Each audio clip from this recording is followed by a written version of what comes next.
Most people grow up believing that family is the safest place in the world, that blood creates a bond, that brother or sister is a synonym for ally. But Carl Jung observed something that almost no one has the courage to admit out loud. You can share the same last name, the same roof, the same mother, and still be more of a stranger to your sibling than to the app driver who took you home yesterday. And it isn't a failure of love. It's that love imposed by biology isn't recognition. It's a contract. And an unconscious psychological contract doesn't generate intimacy. It generates obligation disguised as affection. You've probably felt this and swallowed it. That awkward silence at Sunday lunch. That feeling that you need to measure every word around those who, in theory, should know you better than anyone. That almost physical relief when the gathering ends and you close the car door. You call it stress, busyness, a difficult phase. Jung would call it something else. You aren't with your family. You are with people who share your origin, but not your internal world. And those two things are not the same. They never were. There is a brutal difference between the genetic bond and the psychic bond, and this is where almost all family pain begins to make sense. The genetic bond is geography. It's a fact of birth. You ended up in the same womb, in the same house, hearing the same fights in the hallway, eating the same food at the same table. This builds shared memory, but shared memory is not a shared soul. Two children can grow up in the same room and develop two psychic universes that will never touch. One learns that the world is dangerous and closes off. The other learns that the world is a stage and shows off. One becomes an observer, the other becomes performative, and 20, 30, 40 years later, they sit at the same Christmas table and pretend they are still the children they once were. Except they aren't. They never were again. The psychic bond is something else. It doesn't ask for permission from blood. It happens when two people resonate on the same internal frequency, when you can say what you think without translating, without editing, without preparing yourself for a misunderstanding. It's when silence beside the other doesn't feel heavy. It's when you don't need to perform either your joy or your sadness. And most people spend their entire lives looking for this inside the family, because they were taught that is the right place to look. And it isn't. Sometimes it is. Frequently it isn't. And the refusal to admit this is what keeps millions of people trapped in relationships that died decades ago, disguised as coexistence. It's not that you don't love your sibling. It's that loving someone doesn't mean having a psychic connection with that person. They are different layers. And when you confuse the two, you spend your life feeling guilty for not feeling what you should feel, when in fact the only thing wrong is the expectation. That is why I prepared the Código do Despertar for you. Because this restlessness of feeling that something doesn't fit, even within your own family, is exactly the sign Jung described as the beginning of individuation. It's not coldness, it's not ingratitude, it's consciousness waking up.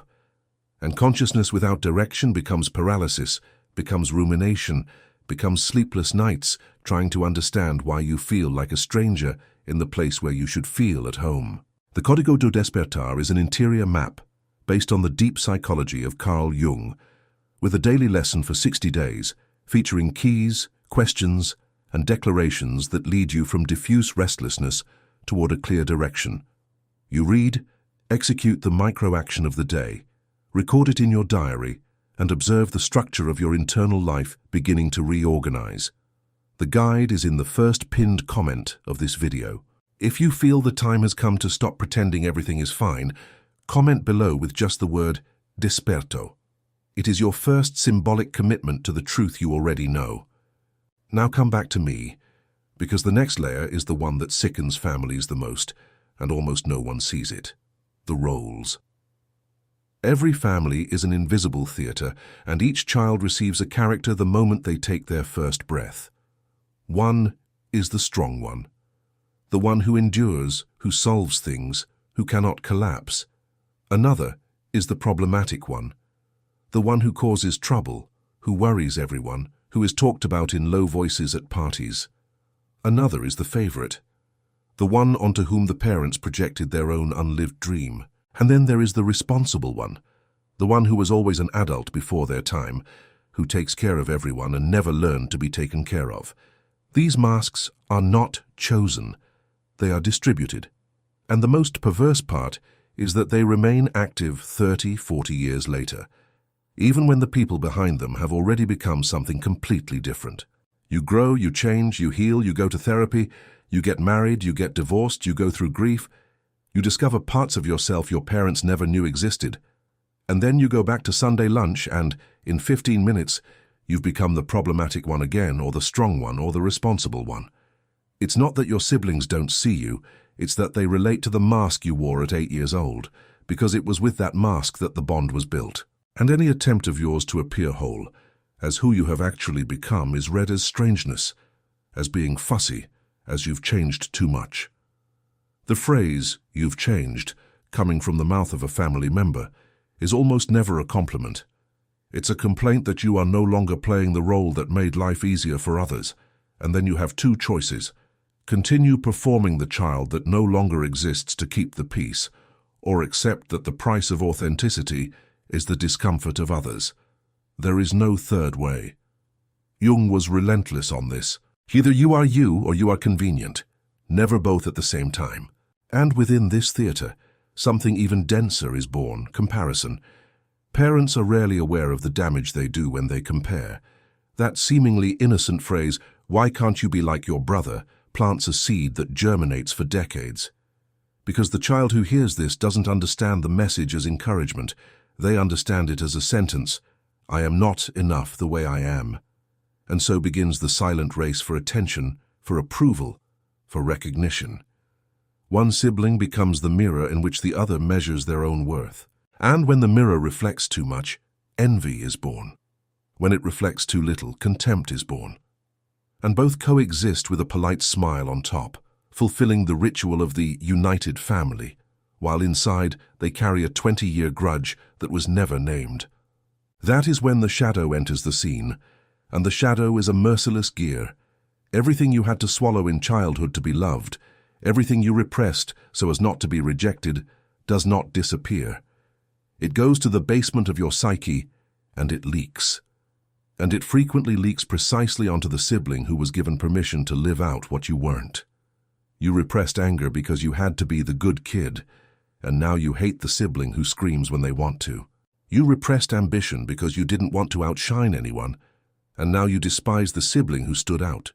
You repressed your body, your desire, your lightness, and now you judge the sibling who allows themselves those things. This isn't malice. This is the shadow in motion. And until you recognize that what bothers you in the other is what you yourself denied in yourself, the bond will continue to be a battlefield where no one quite knows why they are fighting. And here is the point that hurts. This dynamic doesn't end when the parents die. It intensifies, because the parents were the frame holding the theater together. Without them, the siblings stand face to face with their own projections, without the mediator. And that is why so many families explode during probate, during the division of assets, in disputes over ridiculous objects. No one is fighting over money.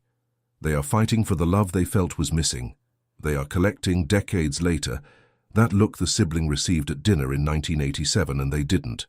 It is tragic, it is infantile, and it is absolutely universal. Jung understood this better than anyone. The psyche has no sense of time. A childhood wound does not age. It only waits for the right moment to reenact itself. And it is exactly this type of pattern that becomes what Jung called a family complex. A complex is an emotional knot formed by layers of memory, pain, and automatic reaction, which activates without your consent. You don't decide to feel that tightness in your chest when your brother speaks in that specific tone. You don't decide to get irritated when your sister complains in that certain way. The complex decides for you. And what looks like an adult argument, about politics, about child-rearing, about money, about anything, is actually two children reenacting a script written 40 years ago when no one knew what they were doing. You aren't fighting with your 45-year-old brother. You are fighting with the 7-year-old version of him who took your toy, and he is fighting with the 9-year-old version of you who got more praise from your father. And you will continue like this, indefinitely, until someone wakes up, and waking up hurts. The problem is that these complexes span generations. The fight your mother had with her sister, you reproduce with yours. The pattern of exclusion your father had with his younger brother, you reproduce without even noticing. The family psyche is an underground river that runs beneath all generations, carrying the same sediments, the same resentments, the same undigested wounds. And as long as no one stops to look at this river, it continues to feed the same swamp. Individuation, for Jung, begins exactly here. The moment a person within the system decides to look head-on at what everyone else prefers to pretend doesn't exist. It is lonely. It is unpleasant. It is frequently misunderstood. But it is the only way to stop the cycle. And if you are feeling right now that this description is describing you with uncomfortable precision, that is no coincidence. It is recognition. And recognition is the first step. The Código do Despertar exists precisely to transform this recognition into practical direction, day after day for 60 days, without you having to handle it all alone in your head. The guide is in the first pinned comment. Don't leave it for later. Later is how the psyche disguises as safety what is actually a fear of change. Now there are objective, almost clinical signs that the bond with a sibling has stopped being a bond and has become merely kinship by obligation, and it is important that you recognize these signs without romanticizing them, because romanticizing is the most elegant way to stay trapped. Sign 1. Conversations are superficial. You talk about the weather, the traffic, work, the kids, but never about what truly pierces the soul. Sign 2. Contact only exists on mandatory dates. Birthdays, Christmas, Mother's Day, an emergency. Other than that, silence. Sign 3. You feel relief when the encounter ends. Not tiredness, relief. Like someone leaving a business meeting. Sign 4. When you go through a real crisis, this person is not the first, nor the second, nor the third person you think to call. Sign 5. Thinking about calling spontaneously generates a strange feeling, as if you were trespassing. And sign 6, perhaps the most revealing. You feel guilty for feeling all of this, as if you were being a bad son, a bad sister, a bad person for perceiving the truth. You aren't. Guilt is not your moral compass. Guilt is the leash your inner child still wears so as not to disappoint the parents they thought they would lose if they told the truth. And when you understand this, the entire structure of the family theater begins to crack. Because the theater only works as long as everyone plays along. It only takes one person to stop memorizing the lines for the rest of the cast to panic. And their panic, curiously, is the proof that the play was never real. If it were real, it wouldn't collapse at a truth spoken in a low voice. And here deep psychology proposes something revolutionary. There is the family of origin, and there is the chosen family. And the two do not have to coincide.